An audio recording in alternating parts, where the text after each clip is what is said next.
Hi guys, I'm Rajkumar. I am freelancer. Today videos நம்ம என்ன பார்க்க போகிறோம் அப்படின்னா கூகுள் ஆட்சன்ஸ்லேருந்து ஃபார் டேவுக்கு $100 சம்பாதிக்க முடியுமா, $1000 சம்பாதிக்க முடியுமா, தென் ஃபார் மந்த்துக்கு $10,000 வரைக்கும் மினிமமாக சம்பாதிக்க முடியுமா, இப்படிலாம் பிகினர்ஸ்க்காக இருந்தாலும் சரி ஆர் தென் எக்ஸ்பீரியன்ஸான பர்சனே இருந்தாலுமே கூட உங்களுக்கெல்லாம் ஒரு டவுட் இருக்கும். இது முடியுமா முடியாதா? பாசிபிள், இது முடியும், இதுக்கு நான் கேரண்டி. சரிங்களா? சரி, நம்ம டேரெக்டாக நம்மளோட டாப்பிக்குள்ளே போயிடலாம். மோர் தென் இன்ஃபர்மேஷன் எல்லாமே நான் கண்டென்ட்டுக்குள்ளே சொல்கிறேன். சரிங்களா? சரி, என்னோடய சேனலுக்கு வந்து ஃபஸ்ட் டைம் வந்து நீங்கள் வந்து வீடியோஸ்லாம் நீங்கள் வாட்ச் பண்ணுறீங்க அப்படின்னா சேனலை வந்து சப்ஸ்கிரைப் பண்ணி வச்சுக்கோங்க. சரிங்களா?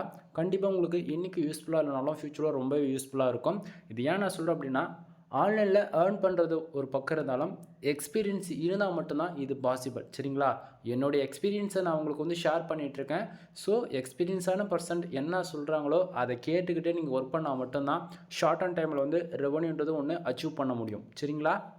அதை விட்டுட்டு எல்லாருமே சொல்கிறாங்க நம்ம அதை ஃபாலோ பண்ணி போகலாம் அப்படின்னு சொல்லிட்டு நீங்கள் போனீங்க அப்படின்னா கடைசியில் உங்களுக்கு மிச்சம் இருக்கிறது என்ன தெரியுமா? அவங்க ஒன்றுமே சொல்லி தரல, ஒரே வார்த்தையில் நீங்கள் நீட்டாக சொல்லிட்டு போயிடுவீங்க. ஆனால் நம்ம அப்படி கிடையாது.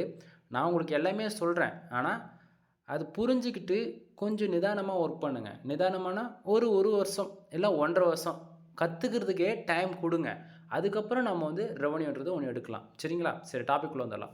First of all today dollar நமக்கு எவ்வளோ கிடச்சிருக்கு அப்படின்னா $2120 வந்து கிடச்சிருக்கு நண்பா. கூகுள் ஆட்சன்ஸ் பொறுத்த வரைக்கும் மென்ஷன் பண்ணியிருக்கனாவே 1000ன்னு அர்த்தம். அதே எல் போட்டிருக்க அந்த இடத்த அப்படின்னா லட்சத்தில் வரும், எம் போட்டிருக்குன்னா மில்லியன். இது காமனாக மோர் தென் எல்லா நம்பர்ஸுக்குமே வரும். ஓகேங்களா? சரி, இப்போது ஒரு நாளைக்கு $2120 வருமா அப்படின்னு சொல்லி கேட்டிங்கன்னா இட்ஸ் பாசிபிள், கண்டிப்பாக வரும். ஓகேங்களா? சரி, அதே போல் எஸ்டே நேற்றுக்கு வந்து பார்த்தீங்கன்னா 1 போட்டு அப்படின்னா $1000 வந்து நேற்றுக்கு வந்து கிடச்சிருக்கு. சரிங்களா? தென் லாஸ்ட் 7 டேஸில் கிட்டத்தட்ட $8220 வந்து கிடச்சிருக்கு. திஸ் மந்தில் ஓவரால் எவ்வளோ இருக்குன்னா $10,360 வந்து கிடச்சிருக்கு. சரிங்களா? லாஸ்ட் பேமெண்ட்டு கிட்டத்தட்ட பேலன்ஸ் வந்து பார்த்தீங்கன்னா $7,202.13 வந்து நமக்கு லாஸ்ட் பேமெண்ட். அதாவது இந்த மாதம் வந்து 21ஆம் பேங்க் அக்கௌண்ட்டுக்கு வந்து ட்ரான்ஸ்ஃபர் பண்ணுவாங்க. 21ஆம் கரெக்டாக 25ஆம் இடையில இருக்கக்கூடிய அந்த 4 டேஸில் வந்து நமக்கு அமௌண்ட் வந்து இந்தியன் கரன்சியை ரிசீவ் ஆகிடும். சரிங்களா? லாஸ்ட் பேமெண்ட் வந்து பார்த்தீங்கன்னா கிட்டத்தட்ட $15,150.75 வந்து நமக்கு விட்ரால் செய்யப்பட்டிருக்கு. ஓகேங்களா? சரி, இப்போது உங்களுக்கு ஒரு கொஸ்டின் வந்து இருக்கலாம், ப்ரோ என்ன ப்ரோ எல்லாமே $5,000 $10,000 இருக்குது, இது எப்படி ப்ரோ பாசிபிள் அப்படின்னா நண்பா, இப்போ நீங்கள் பார்க்குறீங்களே இது எல்லா அமௌண்ட்டுமே வந்து ஒரே ஒரு சிங்கிள் வெப்சைட்டில் வந்துட்டுருக்குன்னு நினச்சிங்கன்னா அதில் கொஞ்சம் வருது அப்படின்னா அதுக்கு ரிலவெண்ட்டான ஒரு 10 வெப்சைட், அதாவது ஒரு ஆட்சன்ஸ் அக்கௌண்ட்டில் நம்ம 10 வெப்சைட் மினிமம் லிங்க் பண்ண முடியும். அதுபோல் 5லேருந்து 7 வெப்சைட் ஒவ்வொரு ஆட்சன்ஸ் அக்கௌண்ட்டுக்குமே நம்ம வந்து லிங்க் பண்ணி வச்சுருக்கோம். ஓகேங்களா? இது வந்து உங்களுக்கு வந்து நான் சொல்கிறது வந்து ஈஸியாக தெரியல, ஆனால் ஒவ்வொரு அக்கௌண்ட்டுக்குமே வரக்கூடிய யூசர்ஸ் வந்து மினிமம் லேக் கணக்கில் தான் நமக்கு இருக்கணும். ஏங்கன்னா பேஜ் சிடிஆர்ன்றது very very important. Page CTR பாருங்கள் எவ்வளோ இருக்குது, 0.68% வந்து இருக்குது. ஓகேங்களா? ஏன் அதை நான் சொல்கிறேன் அப்படின்னா நம்ம வெப்சைட்டுக்கு எவ்வளோ யூசர் வராங்கன்றது முக்கியம் இல்லை, அதில் எத்தனை பேர் ஆர்கானிக்காக உள்ளே வந்து எத்தனை பேர் ஆடு கிளிக் பண்ணியிருக்கான்றதான் கணக்கு. கூகுள் ஆட்சன்ஸ் பொறுத்த வரைக்கும் ஆடு கிளிக் நடந்தால் தான் ரெவன்யூன்றது வரும்னு சொல்லிட்டு என்னோடய சேனலை ரெகுலராக ஃபாலோ பண்ணுறவங்களுக்கு தெரியும். சரிங்களா? சரி, இப்போது மேலே இருக்கிற அந்த ப்ளூ கலர் ஏர்னிங் செக்ஷன்ஸ் இருக்குல்ல, அதை மட்டும் நான் டீட்டெயில்டாக சொல்லிடுறேன். ஏன்னா பிகினர்ஸ் வந்து புதுசாக பார்க்குறவங்களுக்கு தெரியாது இல்லையா நண்பா. நிறைய பேர் வந்து நீங்கள் ப்ரூஃப் காட்டுங்க, பேமெண்ட் ப்ரூஃப் காட்டுங்கன்னு சொல்லிட்டு சொல்கிறீங்க. சரிங்களா?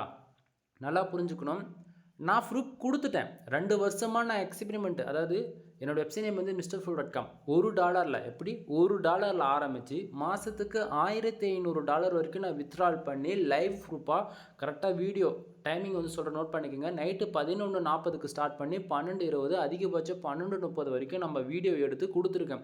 ஒரு நாளைக்கு எவ்வளோ வருது, எஸ்டே எவ்வளோ வருது, திஸ் மந்தில் எவ்வளோ வருது, தென் எந்த ஆடு யூஸ் பண்ணணும், ஆடோட சைஸ் என்ன, எந்த கண்ட்ரி டார்கெட் பண்ணணும், எவ்வளோ கீவேர்ட் ரேஷியோ இருக்கணும், எந்த கீவேர்ட்ஸில் ஒர்க் பண்ணணும், தென் நம்மளுடைய காம்படிட்டர் யார், அதாவது ஒர்க் பண்ணக்கூடிய கீவேர்ட்ஸ்க்கு எவ்வளோ பேக் லிங்க் எடுக்கும்னு சொல்லிட்டு இன்ச்சு பை இன்ச்சாக கிட்டத்தட்ட 2 வருஷமாக நான் வந்து லைவ் ப்ரூஃப் கொடுத்துட்டு எனக்கு வந்து ஆகாதவங்க ஓப்பனாக சொல்லணும்னா என்னுடைய காம்படிட்டர், என்னுடைய எனிமீஸ் இப்படி கூட வச்சுக்கலாம், உங்களுக்கு எப்படி தோணுதோ அப்படி வச்சுக்கோங்க. சரிங்களா?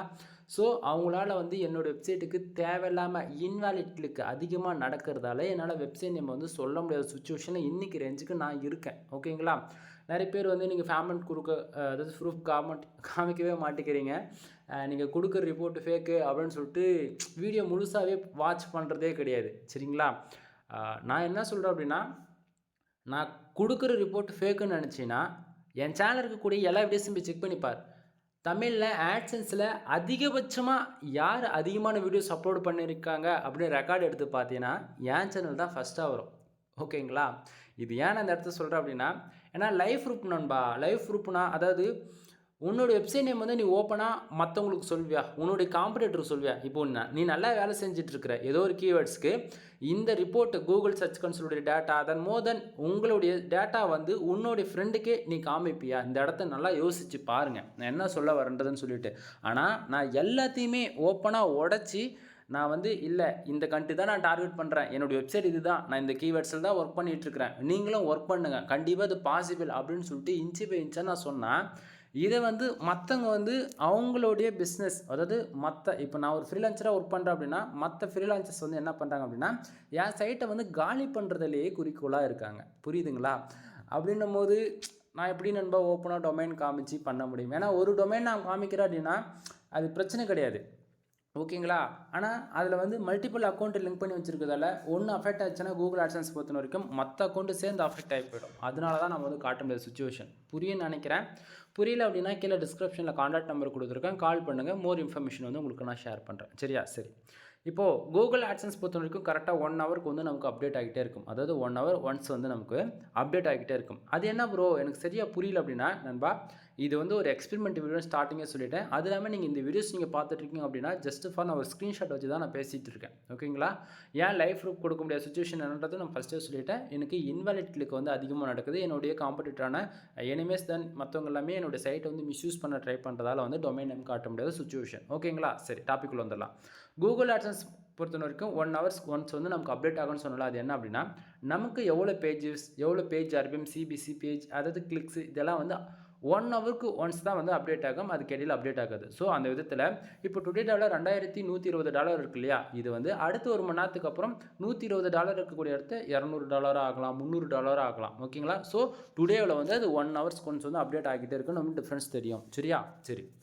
அப்போது திஸ் மந்தில் பாருங்கள் எவ்வளோ இருக்குது, கிட்டத்தட்ட $10,360 வந்து இருக்குது. சரிங்களா? நல்லா புரிஞ்சுக்கணும். டுடேவில் நமக்கு எவ்வளோ டாலர் வரட்டுங்க. அதாவது இந்த வீடியோஸ் நீங்கள் பார்க்குறீங்க அப்படின்னா என்னடா இவருக்கு மட்டும் இவ்வளோ வருதுன்னு நினைக்க வேண்டாம். ஒரு பிகினர்ஸ்க்கு எப்படி இருந்தால் புரியுமோ அந்த அளவுக்கு இறங்கியே நான் சொல்கிறேன். இப்போ வந்து நீங்கள் 1000 2000 கணக்கு எடுத்துக்கொண்டா ஜஸ்ட் ஒரு நாளைக்கு உனக்கு 0.10 சென்ட் தான் வருது. உனக்கு நேற்றுக்கு வந்து 0.05 சென்ட் தான் வருது. அப்படிலாம் நீ வைக்கும் போது அதாவது உனக்கு வந்துட்டுருக்கு அப்படின்னா அதே போல் திஸ் மந்தில் செக் பண்ணிப்பார். கரெக்டாக 1 ஹவருக்கு ஒன்ஸ் வந்து நான் செக் பண்ண சொல்கிறேன். அந்தமாரி நீ ஒரு மணி நேரத்துக்கு ஒன்ஸ் வந்து நீ இப்போ உன்னோட ஆட்சன்ஸை கொஞ்சம் செக் பண்ணுற அப்படின்னா உனக்கு ஒரு 5 சென்ட் ஒரு மணி நேரத்தில் வந்திருக்கு அப்படின்னா திஸ் மந்தில் அந்த 5 சென்ட் காட்டும். மறுபடியும் ஒரு 2 மணி நேரம் 3 மணி நேரம் கழிச்சு வந்து பார்க்குற அதாவது 1 ஹவர் அந்தமாரி டிஃப்ரெண்ட் சென்ஸில் நீ வந்து பார்க்குற அப்படின்னும் போது மறுபடியும் டுடேவில் வந்து அந்த 5 சென்ட் இருக்கிற வந்து 0.25 சென்ட்ஸ் எப்படி இருக்குன்னா திஸ் மந்தில் 0.25 சென்ட்ஸ் காட்டும். காரணம் என்னென்னா டுடே டாலர் நமக்கு எவ்வளோ வந்தாலுமே ஓகேங்களா, நமக்கு டுடே டாலர் நமக்கு எவ்வளோ வந்தாலுமே திஸ் மந்தில் ஆட் ஆகி தான் காட்டும். அதை தான் நான் இப்படி சொல்லிகிட்ருக்கேன். புரியுதுங்களா? நமக்கு $1 வந்தாலும் சரி, $10 வந்தாலும் சரி, ஒரு நாளைக்கு $500 இருந்தாலும் சரி, $1000 வந்தாலும் சரி, எவ்வளோ வந்தாலுமே நமக்கு வந்து அந்த திஸ் மந்த்லன்ற அந்த செக்ஷனில் ப்ளஸ் பண்ணி தான் ஓவராலாக காட்டும். சரிங்களா? சரி ப்ரோ, இது வந்து ஆட்சன்ஸில் மட்டும்தான் இந்த அளவுக்கு ரெவன்யூ வருமா அப்படின்னு சொல்லி கேட்டிங்கன்னா ஆமாம் நண்பா, ஆட்சன்ஸில் மட்டும்தான் one of the best revenue எதிர்பார்க்க முடியும். இதை தாண்டி ஆட் மேனேஜர்னு ஒரு பிளாட்ஃபார்ம் இருக்குது. இதுவுமே ஆட்சன்ஸுடைய பிளாட்ஃபார்ம் தான்.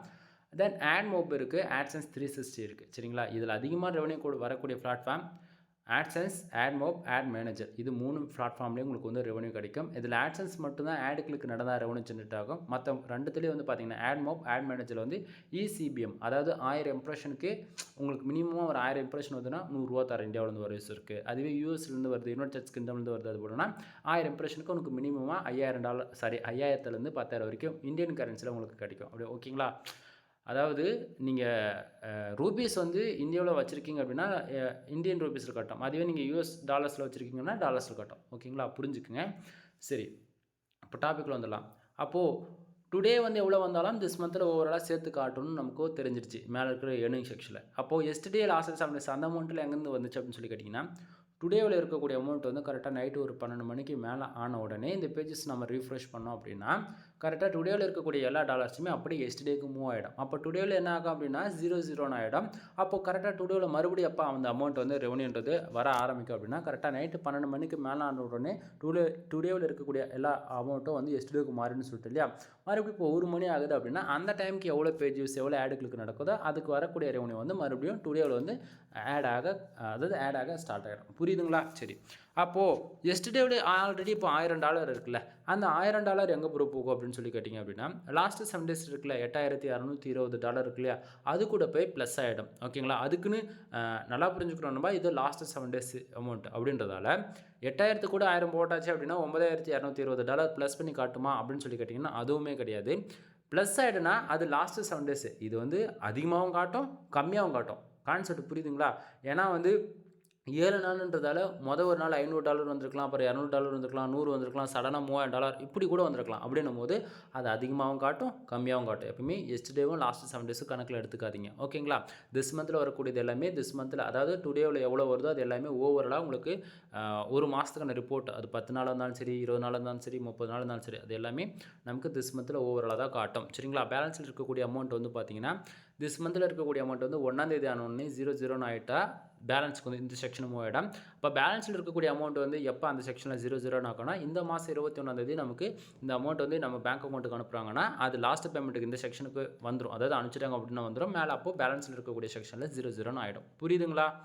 சரி, இப்போது இந்த $2120 வந்ததுக்கான ரீசன் என்ன அப்படின்றது கொஞ்சம் டீட்டெயில்டாக பார்த்துருவோமா? கீழே பாருங்கள் பேஜஸ், அதாவது எவ்வளோ இருக்குது, 47,080 பேஜஸ் வந்து இருக்குது. சரிங்களா?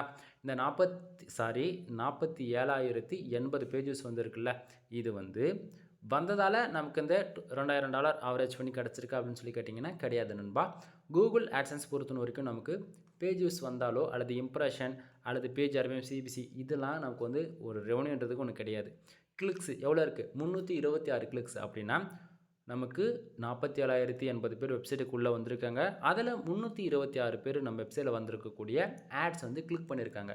அந்த ஒரு ஆடுமே வந்து அவங்க அதாவது அவங்க வேணும்னே வந்து கிளிக் பண்ணாலும் சரி, இல்லை தெரியாமல் கிளிக் பண்ணாலும் சரி, இல்லை அவங்க நம்ம ஆர்டிக்கிளுக்கு வந்து உள்ள ஏதோ ஒரு கீவேர்ட்ஸ்க்கு சர்ச் பண்ணி உள்ளே வந்து அவங்களுக்கு பிடிச்ச அந்த ஆர்டிக்கிளுக்கு ரிலவெண்ட்டான ஆட்ஸை ஷோ பண்ணியிருக்கலாம். இல்லை அவங்களுக்கு பர்டிகுலர் அவங்களோட குக்கீஸ் பேஸ் பண்ண ஒரு ஆட் வந்து ஷோ பண்ணியிருக்கலாம். இந்தமாரி ஏதோ ஒரு ரீசனுக்காக அவங்களுக்கு பிடிச்ச மாதிரி ஒரு ஆடை வந்து அவங்க வேணும்னே கிளிக் பண்ணியிருந்தாலுமே சரி, ஏதோ ஒரு யூசேஜுக்காக. சரிங்களா? ஒரு யூசர் வந்து நம்ம வெப்சைட்டில் வரக்கூடிய ஆடை வந்து கிளிக் பண்ணி ஆடு கிளிக்குன்றது ஒன்று நடந்தால் மட்டும்தான் ஆட்சன்ஸில் ரெவன்யூன்றது ஒன்று வரும். புரியுதுங்களா? அதை விட்டுட்டு எனக்கு வந்து ஒரு நாளைக்கு 1,00,000 பேர் வருது, மந்த்லியான ஒரு 10,00,000 பேர் யூசர்ஸ் ஃபார் டேவுக்கு வராங்க, எனக்கு ரெவன்யூன்றது கம்மியாக இருக்குது அப்படின்லாம் சொல்லவே கூடாது.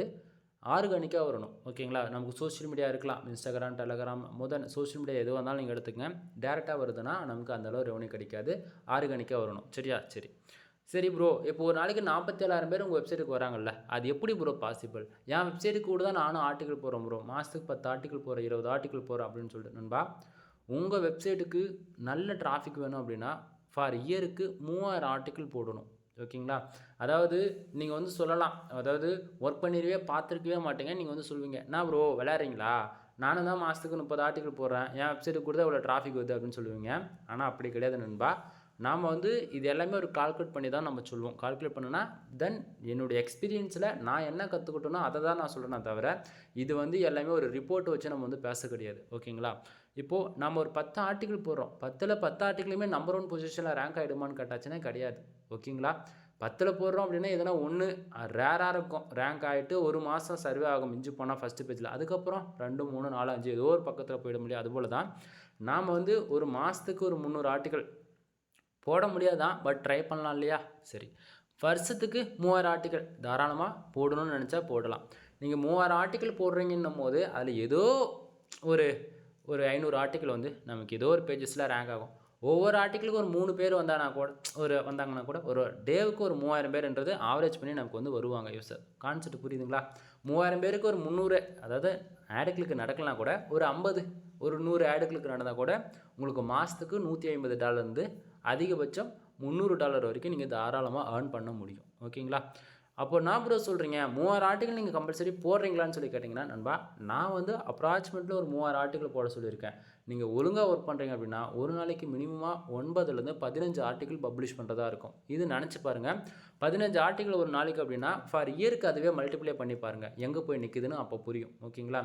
சரி ப்ரோ, பெரிய பெரிய சைட்டெலாம் வந்து இப்படி தான் ஒர்க் பண்ணுறாங்கன்னு கேட்டிங்கன்னா நண்பா, ஆர்டிக்கிள் போடுறது ஃபர்ஸ்ட் ஆஃப் ஆல் எதுக்காக அப்படின்னா நாம் வந்து கீவேர்ட்ஸ் ரேங்க் ஆகணும். ஓகேங்களா?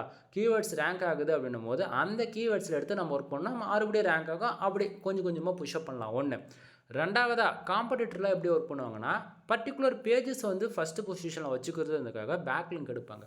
நல்லா புரிஞ்சுக்கணும். பிகினர்ஸாக இருந்தாலும் சரி, அல்லது இதுக்கு மேலே நீங்கள் உள்ள பிளாகிங்குள்ளே என்டர்னாலும் சரி, வெப்சைட்டுனா பிளாக் லிங்க்கு, அதாவது பேக் லிங்க்ஸ்ன்னு சொல்கிறேன். புரியுதுங்களா?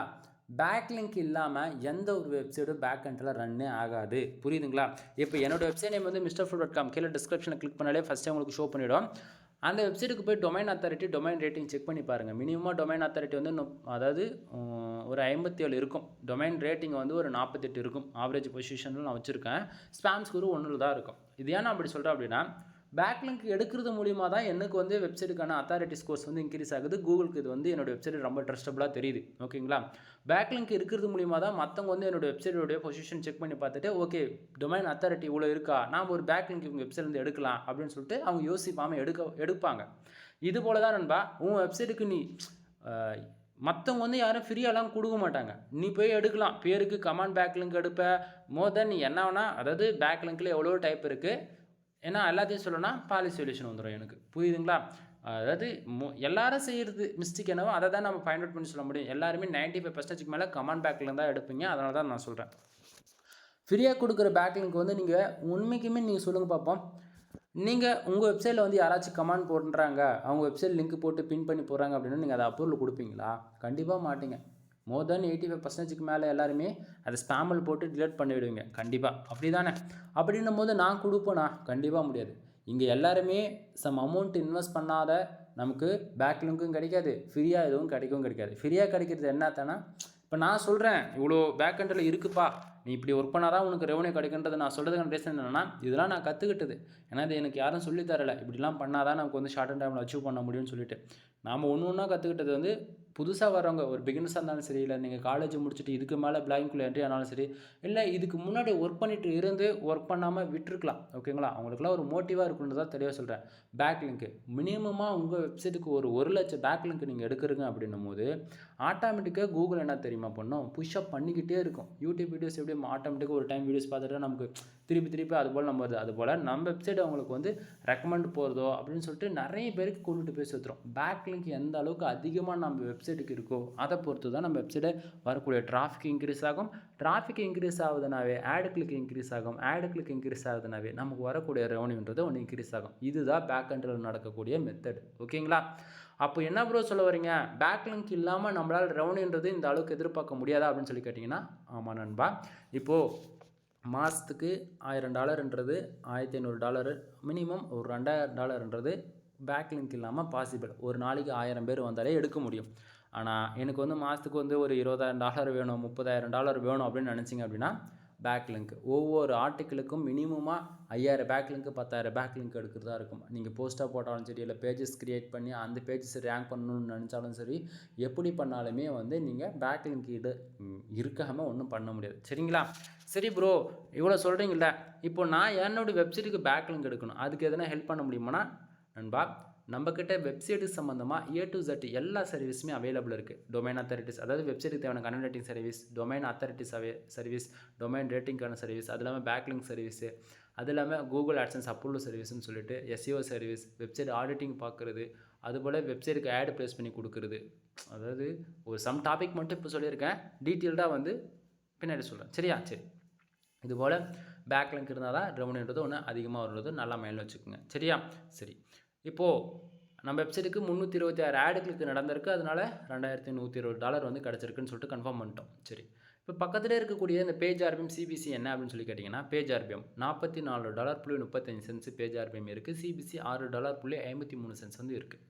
பேஜ் ஆர்பிஎம் ஏன் வருது, எதுக்காக வருது? பேஜ் ஆர்பிஎம்ன்றது வந்து நாம் என்ன கீவேர்ட்ஸில் ஒர்க் பண்ணுறோம். நான் வந்து full and full insurance, lawyer, car accident, bike insurance, இது போல் full and full insurance law base பண்ணி ஒர்க் பண்ணிகிட்ருக்கேன். ஏன்னா அதுக்கு தான் சிபிசி வந்து மினிமமாக $150 அதிகபட்சம் $300, அதிகபட்சம் $700 கூட ஒரு சில டைமில் எனக்கு ஃபார் கிளிக்கு கிடச்சிருக்கு. சரிங்களா?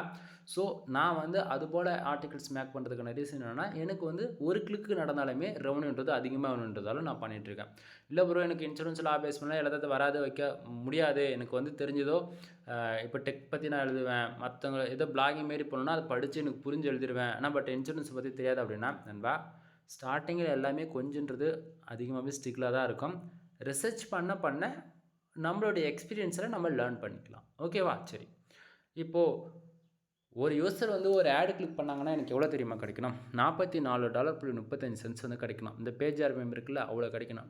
நமக்கு அவ்வளோ கிடைக்குதா? கிடைக்கல. கீழே பாருங்கள், சிபிசி எவ்வளோ இருக்குது? $6.53 இருக்குது. அப்படின்னா ஒரு யூசர் வந்து ஒரு ஆடு கிளிக் பண்ணாங்கன்னா $6.53 விதத்தில் நமக்கு கிடைக்கணும். ஏன் ப்ரோ மேலே இருக்கக்கூடிய $44.35 வந்து கிடைக்காதா அப்படின்னு சொல்லி கேட்டிங்கன்னா நண்பா, இது வந்து ஓவராலாக தான் காட்டும். அதாவது நான் வந்து 1 ஹவருக்கு வந்து ஒன்ஸ் வந்து அப்டேட் ஆகும்னு சொன்னாலே ஸ்டார்டிங்லேயே, அதுபோல் இது வந்து ஓவராலாக தான் காட்டும். ஆனால் இதுவே வந்து ஒவ்வொரு ஆடுகளுக்கும் பர்டிகுலராக கண்ட்ரி வைஸ் பண்ணி நம்ம செக் பண்ணோம் அப்படின்னா, அது $6ன்றத சிபிசி வந்து அது $10 காட்டும், $30 காட்டும். கான்செப்ட் புரியும்னு நினைக்கிறேன். ஸோ தெரிஞ்சுக்குங்க. சரி, இப்போ இம்ப்ரெஷன் கிட்டத்தட்ட 2 லட்சம் இம்ப்ரெஷனுக்கு ஜஸ்ட்டு கம்மியாக தான் இருக்குது. 1,97,000 இம்ப்ரெஷன் வந்து இருக்குது. இப்போது இந்த இம்ப்ரெஷனுக்கு வந்து இதுவே ஒரு ஆண்ட்ராய்டு அப்ளிகேஷன் யூஸ் பண்ணி அதில் வந்து நம்ம ஆட் வந்து ஷோ பண்ணுறோம் அப்படின்னா அதுக்கு வந்து கிட்டத்தட்ட வந்துடும். அதே போல் ஆட் மேனேஜருக்குமே நல்ல ஒரு ரெவன்யூ கிடச்சிரும். இப்போது அதாவது 2 லட்சம் இம்ப்ரெஷனுக்கு நமக்கு ரெவன்யூ ஜென்ரேட் ஆகுமானா, இம்ப்ரெஷனுக்கு ரெவன்யூன்றது ஜென்ரேட் ஆகாது.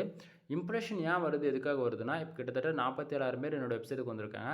அந்த 47,000 பேரும் வந்து ஆவரேஜ் எவ்வளோ டைம் டியூரேஷன், ஒரு 10 செகண்ட் இருந்திருக்கலாம், 1 நிமிஷம் இருந்திருக்கலாம், 5 நிமிஷம் இருந்திருக்கலாம். ஒவ்வொரு ஹியூமனும் வந்து எவ்வளோ நேரம் நம்ம வெப்சைட்டுக்குள்ளே இருந்தாங்களோ அதை பொறுத்து இந்த இம்ப்ரெஷன்ன்றது கவுண்டிங் ஆகும். தென் இம்ப்ரெஷன் மூலிமா நமக்கு ரெவன்யூன்றது ஒன்று ஜென்ரேட் ஆகாது. சரிங்களா? சரி, கீழே பேஜ் சிடிஆர் பார்த்துங்க, 0.68% நண்பா. பேஜ் சிடிஆர் எப்பவுமே 10க்கு மேலே போகக்கூடாது. 10க்கு மேலே போயிடுச்சு அப்படின்னா நம்ம வெப்சைட்டுக்கு வந்து ஆட் லிமிட்ன்ற ப்ராப்ளம் வந்துடும். ஆட் லிமிட் வந்துடுச்சு அப்படின்னா ஒரு 1 மந்த்துக்கு நம்ம வெப்சைட்டில் வந்து ஆட் வந்து ஷோ பண்ண மாட்டாங்க, சஸ்பெண்ட் பண்ணி வச்சுருப்பாங்க. சம்டைம் 10க்கு மேலே போகுது அப்படின்னா ஒரு சில டைமில் நம்மளுடைய ஆட்சன்ஸ் அக்கௌண்ட்டை கூட கையை விட்டு போயிடலாம், அதாவது க்ளோஸ் ஆகிடும். புரியுதுங்களா? சரி, இப்போது எந்தெந்த கண்ட்ரியை டார்கெட் பண்ணி ஒர்க் பண்ணால் ரெவன்யூ வருன்றது சொல்கிறேன். யூஎஸ், யூகே, அதாவது யுனைடெட் கிங்டம், ஆஸ்திரேலியா, கனடா. ஓகேங்களா? இது 4 கண்ட்ரி மட்டும் இப்போதைக்கு டார்கெட் பண்ணி ஒர்க் பண்ணுங்கள். ஏன்னா இது போல் ஒரு 17 கண்ட்ரி இருக்குது. சரிங்களா? இதில் ஏன் பர்டிகுலராக 4 கண்ட்ரி மட்டும் சொல்கிறோம் அப்படின்னா, நான் ஸ்டார்டிங்கே சொன்னதான், ஆட்சன்ஸில் அதிகமான வீடியோ தமிழ்நாட்டில் யார் அதிகமாக போட்டிருக்கோம் அப்படின்னா நாம் தான் போட்டிருக்கோம். செக் பண்ணி பாருங்கள். ஏன் ப்ரோ இந்தியாவை நீங்கள் சொல்லலை அப்படின்னு சொல்லி கேட்டிங்கன்னா நண்பா, நமக்கு இந்தியாவை டார்கெட் பண்ணி என்ன தான் வேலை செஞ்சாலும் ஒரு நாளைக்கு 1 லட்சம் பேர் வந்தாலும் எதிர்பார்க்குற ரெவன்யூ கிடைக்க மாட்டேங்குது. சரிங்களா? நம்ம வந்து இதுதான் நமக்கு வந்து ஆன்லைன் தான் மொத்தமாக நம்பி வேலை செஞ்சுட்ருக்கோம். அப்படின்னும் போது ரிசல்ட் கிடைக்கணும்னா நீங்கள் ஒர்க் பண்ணுவீங்களா? இந்தியாவிலேருந்து 1000 பேர் இல்லை 5000 பேர் வந்தால் கூட ஒரு நாளைக்கு ஒரு $100 ஒர்த்து இல்லாமல் போகுது நண்பா. ஆனால் அதுவே யூஎஸ், யூகே, ஆஸ்திரேலியா, கனடா அது போல் அதர் கண்ட்ரி டார்கெட் பண்ணி ஒர்க் பண்ணும்போது ஒரு போதுன்ற அளவு ரெவன்யூ கிடச்சிருது. கான்செப்ட் புரியும்னு நினைக்கிறேன். இல்லை நான் இந்தியாவை தான் டார்கெட் பண்ணி ஒர்க் பண்ணுவேன்னா நீ ஒர்க் பண்ணு, நான் வேணாம்லாம் சொல்லலை. ஆனால் என்றைக்கா இருந்தாலும் நீ அதர் கண்ட்ரியை டார்கெட் பண்ணி எழுதணும், ஆர்டிக்கல் ரைட் பண்ணணுன்றது மட்டும் நல்லா மைண்டில் வச்சுக்கோங்க. சரிங்களா? நான் ஏன் அந்த இடத்த இப்படி சொல்கிறேன்றது என் வீடியோஸ் எல்லாமே செக் பண்ணி பார்த்துட்டு அதுக்கப்புறம் சொல்லுங்கள் நான் சொல்கிறது கரெக்டாக இல்லையானா, அப்போ தான் உங்களுக்கு புரியும். சரியா? சரி, இதுக்கு மேலே சொல்லக்கூடியது எல்லாமே பெய்டு சர்வீஸ். தென் இப்போ ஆட்சன்ஸோடைய இன்ஃபர்மேஷன் இவ்வளோ தான். இதுக்கு மேலே சொல்கிறது எல்லாமே நம்மக்கிட்ட என்னென்ன சர்வீஸ் இருக்கிறது ஷார்ட் அண்ட் ஸ்வீட்டாக சொல்லி முடிச்சிடறேன். சரி, ஒரு பிகினராக இருந்து வெப்சைட்டுக்குள்ளே என்ட்ரி ஆகணும்னா என்ன பண்ணலாம்? உங்களுக்கு வந்து ஒரு வெப்சைட் தேவைப்படும். சரிங்களா? அது .com வெப்சைட்டாக இருக்கலாம், .net, .org, மோர் தென் எந்த கண்ட்ரி பேஸ் பண்ண டொமைன் ஒன்றா இருக்கலாம். தென் என்னுடைய சஜஷன் என்னென்னா, எப்பவுமே இன்டர்நேஷ்னல் வைஸில் நம்ம டொமைன்ஸ் இருக்கிறது ஒன் ஆஃப் த பெஸ்ட்டாக இருக்கும். .com, .net, .org இது 3த்தில் எது ஒன்று எடுத்துங்க, ஒன் ஆஃப் த பெஸ்ட்டாக இருக்கும். சரிங்களா? சரி ப்ரோ, ஒரு வெப்சைட் ஸ்டார்ட் பண்ணி எவ்வளோ நாளில் நம்மளால் ஏர்ன் பண்ண முடியும்? நண்பா, மற்ற ஃப்ரீலான்சர்ஸ் வந்து உங்கள்கிட்ட காசு வாங்கணும்னு நினச்சி என்ன வேணால் பேசலாம். ஆனால் ஓப்பனாக சொல்லணும் அப்படின்னா 1 வருஷத்துலேருந்து 1.5 வருஷம் உங்களுக்கு கற்றுக்கிறதுக்கே டைம் போயிடும். 1.5 வருஷத்தில் நீ என்ன கற்றுக்குறியோ அது மொத்த எக்ஸ்பீரியன்ஸும் அதுக்கப்புறம் நீ போட்டு ஒரு ஆர்டிக்கல் மேக் பண்ணி ப்ராப்பராக நீ ஒர்க் பண்ணுற இல்லையா, அதுக்கப்புறம் தான் மாதம் ஒரு $150 ஸ்டார்ட் ஆகும். அதாவது ஒரு வருஷத்துலேருந்து 1.5 வருஷம் நீங்கள் கற்றுக்கிறதுக்கு டைம் கொடுத்து அதுக்கப்புறம் தான் நீங்கள் ரெவன்யூன்றது ஒன்று பார்க்க ஆரம்பிப்பீங்க. அப்போ ப்ரோ அப்போ இடையில வராதான்னு கேட்டால் நண்பா, இது ஒவ்வொருத்தருடைய நாலேஜ், அவங்க வெப்சைட்டுக்கு எவ்வளோ நேரம் டைம் ஒதுக்கி வேலை செய்கிறாங்களோ அதை பொறுத்து அதனோட டைமிங்குமே கம்மியாகும். ஆனால் என்னோடய சஜஷன் ஒரு வருஷம் உங்களுக்கு கற்றுக்கிறதுக்கே டைம் போயிடும். அதுக்கப்புறம் ரெவன்யூன்றது ஒன்று எதிர்பாருங்க. அதுக்கு முன்னாடியே நான் காசு தரேன், எனக்கு ஆட்சன்ஸ் அப்லோட் ஆன வெப்சைட் நீங்கள் கொடுத்துருங்க, நான் அதில் ரெவன்யூ எடுத்துக்கிறேன்னா அது வேலைக்கே ஆகாது. ஃபர்ஸ்ட் ஆஃப் ஆல் பேசிக் உங்களுக்கு தெரியாமல் நீங்கள் என்ன தான் காசு கொடுத்து வாங்கினாலும் வேஸ்ட்டு தானே. சரிங்களா? இப்போது உங்கள்கிட்ட நிறைய பணம் இருக்குது, துறையமாக சொல்கிறேன். இப்போ உனக்கு கார் வாங்கணும்னு ஆசை, அவனுக்கு பைக்கு மட்டும் தான் ஓட்ட தெரியும். காருக்கு வந்து டெம்பரவரியாக நீ என்ன பண்ணியிருப்ப, டிரைவிங் ஸ்கூலில் போய்ட்டு காரை மூவ் பண்ணி லைசன்ஸ் வாங்கிட்டு இருப்பேன். ஆனால் உனக்கு ரிவர்ஸ் எடுக்கிறது, டன்னல் கட் பண்ணுறது, டிராஃபிக்கில் வந்து ஸ்ட்ரிகிள் ஆகாமல் ஓட்டுறது அப்படிலாம் ப்ராக்டிஸ் எடுத்துருப்பான்னு கேட்டாச்சுன்னா கிடையாது. அப்படின்னா நமக்கு தெரியும் ஆனால் தெரியாது, அந்த கான்செப்ட் தான். புரியுதுங்களா? ஸோ ஒரு காரை நமக்கு வந்து காசு கொடுத்து ஃபுல் அமௌண்ட்டு கொடுத்து வாங்குகிறோம் அப்படின்னா நமக்கு வந்து அதில் எக்ஸ்பீரியன்ஸ் இருக்கணும். நமக்கு எவ்வளோ டிராஃபிக் இருந்தாலும் நான் அசால்ட்டாக போயிட்டு வந்துடுவேன். என்னோடய ஃப்ரெண்ட்ஸு நம்மளை நம்பி ஒரு 10 பேர் வராங்கன்னா நம்ம சேஃபாக கொண்டு வரணும். அதான் நம்ம வந்து ஒரு டிரைவருன்றது அவங்களுக்கு ரெஜிஸ்டர் ஆகும். நம்மளை நம்பி ஒரு 4 ஆர்டர்ஸும் கிடைக்கும். அதே சமயத்தில் மோர் தென் அவங்க வந்து மற்றவங்கக்கிட்ட ரெக்கமெண்டும் பண்ணுவாங்க, இவங்க நல்லா பண்ணி தராங்கன்னு. அதுபோல் தான் நீங்கள் எங்கிட்ட வந்து ஒவ்வொரு சர்வீஸும் எங்கிட்ட ஒரு ஆர்டிக்கல் வாங்கினாலும் சரி, இல்லை ஒரு பேக் லிங்க் வாங்கினாலும் சரி, இல்லை உங்கள் வெப்சைட்டுக்கு டொமைன் அத்தாரிட்டி பண்ணுறதாலும் சரி, இல்லை வெப்சைட் பில்ட் பண்ணுறதா இருந்தாலும் சரி, குவாலிட்டி வைஸ் அதாவது நம்மக்கிட்ட வாங்கக்கூடிய சர்வீஸில் எல்லாமே அந்த அளவுக்கு குவாலிட்டின்றது நம்ம காம்ப்ரமைஷன் பண்ண மாட்டோம். புரியுதுங்களா?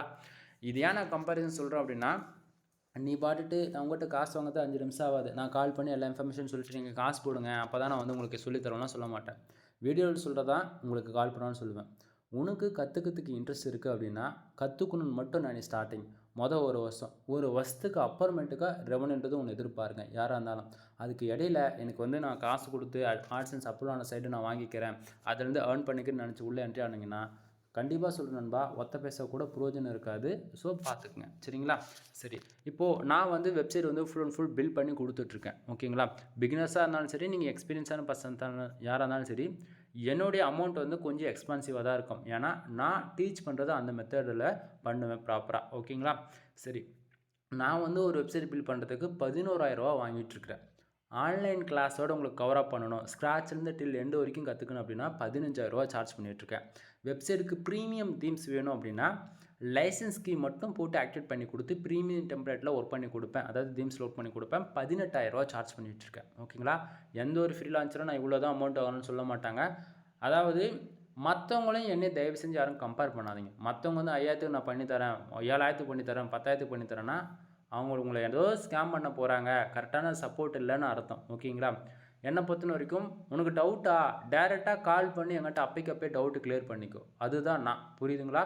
அதை விட்டுட்டு மற்றவங்க வந்து ப்ரோ அவங்க கம்மியாக பண்ணி தராங்க அவங்ககிட்ட போகிறோம் அப்படின்னா சப்போர்ட் ஃபர்ஸ்ட் ஆஃப் ஆல் இருக்கா, அவங்க எவ்வளோ நாளாக ஒர்க் பண்ணியிருக்காங்க அப்படின்றது உங்களுடைய ரெக்குவயர்மெண்ட்டுக்கு தகுந்த மாரி அவங்க ப்ராப்பராக ஆன்சர் பண்ணுறாங்களா, இதெல்லாமே நீங்கள் 1 or 2 டைம்ஸ் திங்க் பண்ணிவிட்டு எப்போயுமே மறுபடியும் சொல்கிறது, எங்கிட்ட நீங்கள் ஆர்டர் எடுக்கணும்னு அவசியம் கிடையாது. 1க்கு 10 இடத்த போய் கன்சல்ட் பண்ணிவிட்டு அதுக்கப்புறம் பிடிச்சா வந்து ஆர்டர் எடுங்க, பிடிக்கலையா விட்டுருங்க. ஓகேங்களா? ஸோ நம்ம வெப்சைட் பில்ட் பண்ணுறதுக்கு இவ்வளோ சார்ஜ் பண்ணிகிட்ருக்கோம். 18,000 இருக்குது அப்படின்னா நீ ஆன்லைனில் ஏர்ன் பண்ணுற வரைக்குமே நான் உங்க கூட சப்போர்ட்டுக்கு நிற்பேன்னா அதுதான் நண்பா என்னால் பண்ண முடியும். அதுக்குன்னு நீ சம்பாதிக்கிற வரைக்கும் நான் கூட இருப்பேனா முடியாது. ஏன்னா வந்து லைஃப்ன்றது இன்றைக்கி இருக்கும் நாளைக்கு இருக்காது. இன்டெரக்டாக சொல்லணும் அவ்வளோதான் அதாவது என்னால் 100% கான்ஃபிடண்ட்டாக சொல்ல முடியும். நீ என்ன நம்பி வர அப்படின்னா நீ ஆன்லைனில் ஏர்ன் பண்ண போகிறேன்னு அர்த்தம். சரிங்களா? அது இல்லாமல் என்னுடைய கிளைண்ட்ஸோட சைடு மல்டிபிள் சைடு கிட்டத்தட்ட 200க்கும் மேற்பட்ட சைடு வந்து நான் அப்ரூவல் வாங்கி கொடுத்துருக்கேன். 5,000க்கும் மேற்பட்ட கிளைண்ட்ஸ் நம்மக்கிட்ட கண்டென்ட்ஸ் வந்து வாங்கிட்டு போயிருக்காங்க. ஓகேங்களா? அது இல்லாமல் நம்மளுடைய ஆர்டிகிள்ஸ் இப்போது நம்மக்கிட்ட கண்டென்ட் சர்வீஸ் இருக்குது. ஒரு ஆர்டிக்கிள் வந்து மினிமமாக வந்து 1,500 வார்த்தையிலேருந்து 2,000 வார்த்தை வரைக்கும் நம்ம பண்ணி கொடுப்போம். 100% ஹியூமன் ஆர்டிக்கல். ஒரு ஆர்டிக்கல் க்ரியேட் பண்ண மினிமம் 3லேருந்து 4 மணி நேரம் டைம் எடுத்துக்கிறோம் நாம். சரிங்களா? ஏன் தான் நம்மளோட டைம் எடுக்கிறது மேட்டர் என்னென்னா, ஒவ்வொரு வார்த்தையும் நம்ம ப்ராப்பராக SEO ஃப்ரீயாக ரைட் பண்ணணும். அதே சமயத்தில் SEO ஃப்ரீயாக இருந்தால் மட்டும் தான் ரேங்க் ஆகும். நீங்கள் வந்து நினைக்கலாம் இவர் வந்து ஏதாவது AI யூஸ் பண்ணி நம்ம க்ரியேட் பண்ணி கொடுப்பாங்க அப்படின்னு சொல்லிட்டு, அப்படிலாம் இல்லை நண்பா. நம்ம கொடுக்குற ஆர்டிக்கல் நாம் கேரண்டி கொடுக்கலாம். ஆட்சன்ஸ் சப்போர்ட்டுக்கோ சரி, ரேங்கிங்கோ சரி, எல்லாமே. அது இல்லாமல் நான் கொடுக்குற ஆர்டிக்கல் இன்னும் 7 நாளில் உங்களுக்கு கூகுளில் ரேங்க் ஆகும். நீங்கள் தாராளமாக அதை ரிசல்ட் எதிர்பார்க்க முடியும். புரியுதுங்களா? சரி, உங்களுக்கு கூகுள் ஆட்சன்ஸ்க்காக நீங்கள் ட்ரை பண்ணிட்டுருக்கீங்க அப்படின்னா, கண்டென்ட் ரைட்டிங் சர்வீஸ் ஏதாச்சும் ஹையர் பண்ணுறீங்க அப்படின்னா தாராளமாக நீங்கள் கனெக்ட் பண்ணுங்கள். இல்லை ப்ரோ நான் ஆல்ரெடி கூகுள் ஆட்சன்ஸில் அப்ரூவல் வாங்கிட்டேன், எனக்கு வந்து ரெவன்யூன்றது கம்மியாக வருது, அது இன்க்ரீஸ் பண்ணுறதுக்கு ஏதாச்சும் வழி இருக்கான்னா, நம்ம ஐசிபிசி ஆர்டிக்கிள் வந்து ப்ரொவைட் பண்ணிகிட்ருக்கோம். ஃபார் ஆர்டிக்கிள் வந்து உங்களுக்கு எல்லாமே 150 அதிகபட்சம் 200 இவ்வளோ தான். உங்களுக்கு ஆர்டிக்கிள் வேணும் அப்படின்னா நீங்கள் தாராளமாக என்னை கான்டெக்ட் பண்ணிக்கலாம். கீழே டிஸ்கிரிப்ஷனில் கான்டெக்ட் நம்பர் கொடுத்துருக்கேன், கால் பண்ணி உங்களோட ஆர்டர் வந்து ப்ளேஸ் பண்ணிக்கோங்க. அடுத்தது வந்து பார்த்தீங்கன்னா வெப்சைட்டுக்கு தேவையான டொமைன் அத்தாரிட்டி அண்ட் டொமைனுக்கான rating. Domain authority mostly update ஆகும், டொமைன் ரேட்டிங் வந்து ஏகிராஃப் வந்து அப்டேட் ஆகும். டொமைன் அத்தாரிட்டி என் சைடு வந்து மினிமமாக 50 வரைக்கும் கேரண்டி கொடுக்க முடியும் நண்பா. அது ஸ்பேம்ஸ்க்கு ஒரு 1% தான் இருக்கும், அதில் எந்த ஒரு மாற்றமும் இருக்காது. நீங்கள் வந்து எங்கிட்ட ஏதாவது ஆர்டர் கொடுக்குறீங்க டொமைன் அத்தாரிட்டி டொமைன் ரேட்டிங் அப்படின்னா மினிமமாக வந்து 5000 ரூபா வந்து ஸ்டார்ட் ஆகுது பேக்கேஜ் வந்து. டொமைன் அத்தாரிட்டி 50 பண்ணணும், டொமைன் ரேட்டிங் ஒரு 50 பண்ணணும் அப்படின்னா 10,000 12,000 வரைக்கும் சார்ஜ் பண்ணுவேண்ணா. ஓகேங்களா? சரி, அடுத்ததாக வந்து பார்த்தீங்கன்னா வெப்சைட்டுக்கு தேவையான பேக் லிங்க். நீங்கள் பர்டிகுலராக ஏதாவது போஸ்ட்டு ரேங்க் பண்ணணும், இல்லை பேஜஸ் ரேங்க் பண்ணணும்னா 3000 ரூபாய்க்கு 1500 பேக் லிங்க் வந்து நம்ம குவாலிட்டியாக கொடுத்துட்ருக்கோம். சரிங்களா? அடுத்ததாக வந்து பார்த்தீங்கன்னா வெப்சைட் வந்து ஆடிட்டிங் பார்க்குறது. உங்கள் வெப்சைட் ஸ்லோவாக இருந்தாலும் சரி, இல்லை ஃபர்தராக வந்து எப்படி சொல்கிறது, நிறைய சொல்லலாம். ஓகேங்களா? இதெல்லாம் வந்து பார்த்தீங்கன்னா இப்போ நீங்கள் பார்க்குறது ரிப்போர்ட்ஸ் வந்து ஃபுல் அண்ட் ஃபுல் இதுக்கு முன்னாடி நம்ம எல்லாமே ரிப்போர்ட்ஸ் வந்து கேதர் பண்ணிவிட்டு அப்பப்போ ஒர்க் பண்ணுறதா அது எல்லாமே புரியுதுன்னு நினைக்கிறேன். தென் நிறைய சொல்லிக்கிட்டே போகலாம், ஏன்னா நிறைய டாபிக்ஸ் இருக்குது. என்ன சொல்கிறதுன்னு தெரியாத சொல்லிகிட்ருக்கேன். சரிங்களா? ஏன்னா ஒரு சிலது வந்து ஓப்பனாக சொல்லிட்டா பிரச்சனை நண்பா. அதனால தான் நான் வந்து வீடியோவே வந்து நான் டக்குன்னு பேக் வந்ததுக்கான ரீசனு. பட் சொல்கிறேன், வீடியோ யூடியூப் டீமில் வந்து ரிமூவ் பண்ணாங்கன்னா அப்புறம் பார்த்துக்கலாம். சரிங்களா?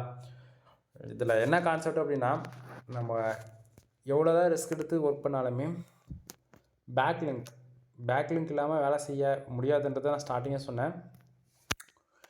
ஓகேங்களா? பேக் லிங்க் மூலிமா எப்படி யூசர்ஸ் கொண்டு வரலாம் அப்படின்னா, இப்போ என் வெப்சைட்டுக்கு ஒரு டொமைன் அத்தாரிட்டி 57 வச்சுருக்கேன். ஓகேங்களா? டொமைன் ரேட்டிங் ஒரு 40 வச்சுருக்கேன் அப்படின்னா, இப்போது நான் வந்து ஒரு பேக் லிங்க் ஃப்ரீயாகவே கொடுக்குறேன் அப்படின்னா நீங்கள் என்ன பண்ணுவீங்க?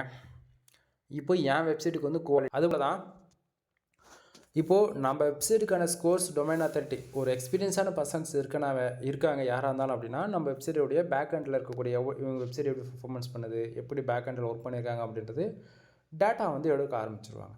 நம்ம ஒழுங்காக ஒர்க் பண்ணுறோம் அப்படின்னா கரெக்டாக அவங்களே வந்து பேக் லிங்க் எடுத்து ப்ராப்பராக அவங்களே பண்ணிவிட்டு போயிடுவாங்க. நாம் ஒழுங்காக ஒர்க் பண்ணலாம் அப்படின்னா அவங்க எதுவுமே பண்ண மாட்டாங்க. எடுக்கிற பேக் லிங்க்கும் டூ ஃபாலோ இருக்காது, நோ ஃபாலோவாக இருக்கும். கான்செப்ட் புரியுதுங்களா? ஸோ பேக் லிங்க் மட்டும்தான் நம்ம வெப்சைட்டுக்கு டிராஃபிக் கொண்டு வரும். டிராஃபிக் வந்தால் மட்டும்தான் ரெவன்யூன்றது ஒன்று ஜென்ரேட் ஆகும். புரியுதுங்களா? ஸோ எஸ்இஓ சர்வீஸ் இருக்குது. எஸ்இஓ சர்வீஸில் நிறைய இருக்குது நண்பா. ஓகேங்களா? என்னோடய சஜஷன் என்னென்னா அப்படின்னா, பிகினராக இருக்கீங்க அப்படின்னா கற்றுக்கணும்னு நினச்சி உள்ளே வாங்க, அதுக்கப்புறம் எல்லாத்தையும் ஃபர்தராக கற்றுக்கலாம். எனிவே தேங்க்யூ ஃபார் வாட்சிங். Please subscribe. நெக்ஸ்ட் வீடியோ வர வரைக்கும் வெயிட் பண்ணுங்கள். பை நண்பா.